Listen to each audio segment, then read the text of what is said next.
Samsung G8 is similar in many ways to the G9 that I've behind me. It is 240 Hz, has the same 1000 R curve that I love so much about the G9.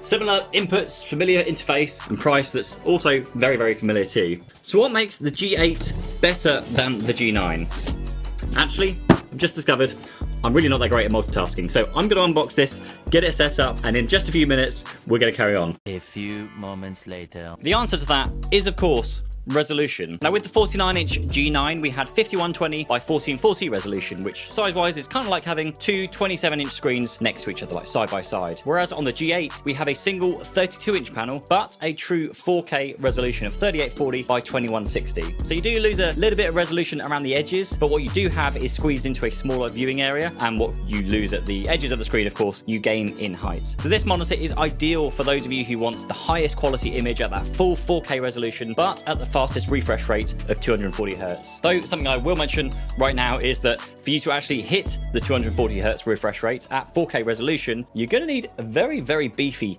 gaming PC. We've got support for FreeSync Premium Pro as well as a 1 millisecond response time, and this screen is currently my absolute top pick for pure gamers. But it's not just a great gaming monitor, because I'm actually sat somewhere in the middle between wanting a super high quality gaming monitor and something that's actually really good at working at every single like day-to-day stuff. So day-to-day I have a Mac Studio for writing and web browsing, editing videos, and about 300,000 Chrome tabs as well. Whereas for gaming, I'll either hook up my Xbox, my PS5, or my gaming PC, which at a Ryzen 5 2600X and RTX 2080, it struggles to get anywhere really over 80 frames per second, which is something I need to upgrade very, very soon, obviously. Even like a 3090 Ti will struggle to hit those rates. So for gaming, yes, this thing does absolutely slap when it comes to it. It is better than the G9 Neo just because not all the games support that ultra-wide like 49-inch resolution. I do still play games like Forza and Fortnite and Call of Duty, and it all do look stunning on this G8 screen. But that isn't all I want to talk about for this monitor, because arguably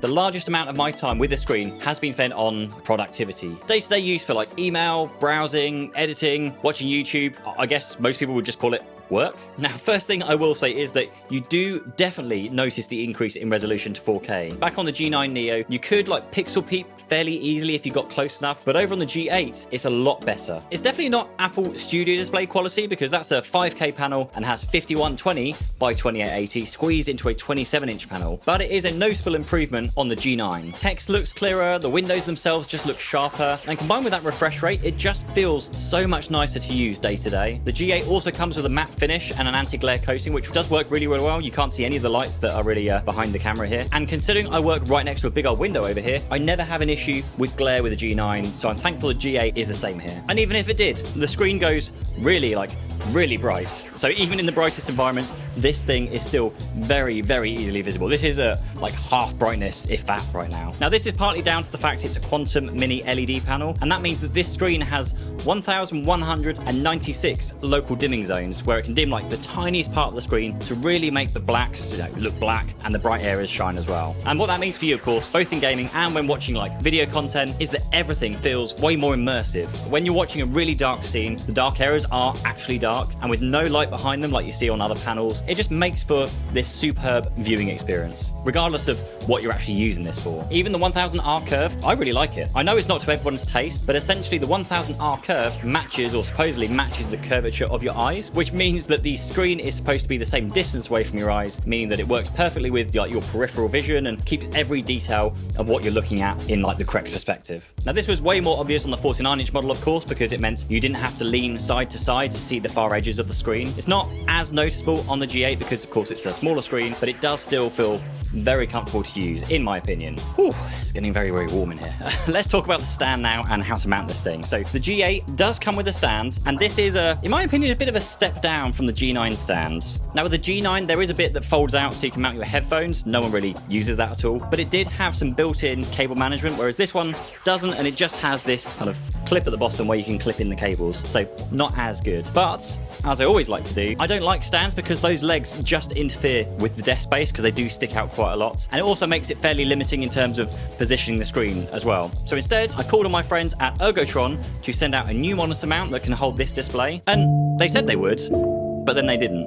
So Sad times. So instead, I mounted it on the same mount that I used for the G9, which is great. It means the stand is kept to one side, but it is very much overkill for the G8. It's not quite as heavy as the G9. So I'll link down below to both of those mounts from Ergotron, and maybe just maybe, if Ergotron do come good and send the mount over, I'll include it as part of a giveaway to newsletter subscribers, which, by the way, of course, we're doing a giveaway every single month at the moment, so sign up. Again, down below, links are always down below if you want to win some free stuff. Right, okay, a few negatives have unfortunately still followed their way down, or is it up, I guess, from the G9. Now, firstly, the core lighting on the back is still totally pointless. It would be great if it was bright enough to, light up the wall and the background behind your screen, particularly as there's a neat feature where it will actually sync up with what's showing on the screen, like my Gobi, LED strips that I have on my TV. But for a monitor that boasts about how bright the display is, it's kind of a shame that the LEDs on the back are so uselessly dim that I just ended up actually just switching them off because you couldn't even tell the difference. Another issue is their inclusion of 2 HDMIs and 1 DisplayPort. Now, on the previous generation of the G9, they had 2 DisplayPorts and 1 HDMI, and that worked really, really well, since from some reason it's taken a lot of companies far too long to upgrade to HDMI 2.1. And still to this day, like Apple, even on the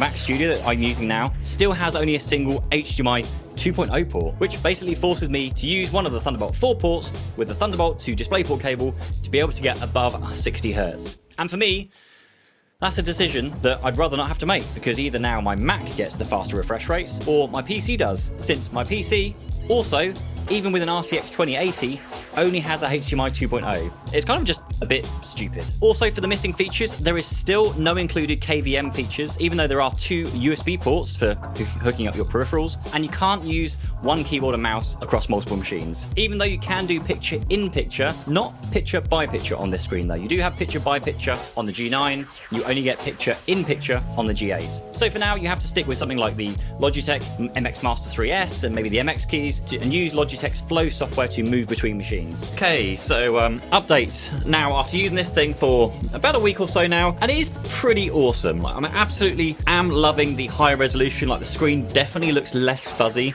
than the 49-inch G9 Neo, but I am still missing that extra space on the left and right sides. So I think for me, the perfect thing would be for me to actually have 2 of these screens side by side. That way you get the ultra wide resolution, but you also get the higher resolution and the higher pixels per inch. That means the screens are more high resolution at that stage. But to buy 2 of these screens and have them side by side just feels a bit of a waste of money, I think. However, what has just dropped on my doorstep, well, not quite yet, but is the Samsung Arc, which is Samsung's insane 55-inch ultra wide, ultra tall screen that flips around and swivels, and that thing, that insanely expensive thing. But perhaps better value than buying 2 of these, I think. So if you want to see me spend an absolute shit ton of money on one screen on the Samsung Arc, then make sure you're subscribed for that one. Huge thank you now to Surfshark for sponsoring this video, and for some reason, Surfshark is your favorite VPN service based on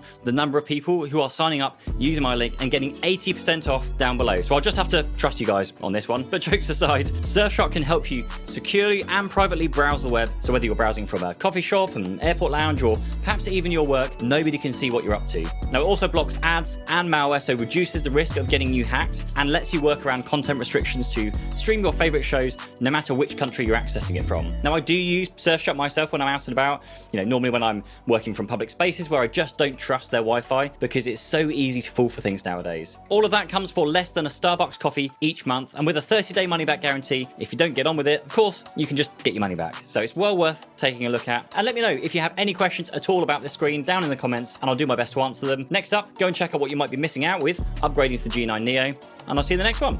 Cheers, bye-bye.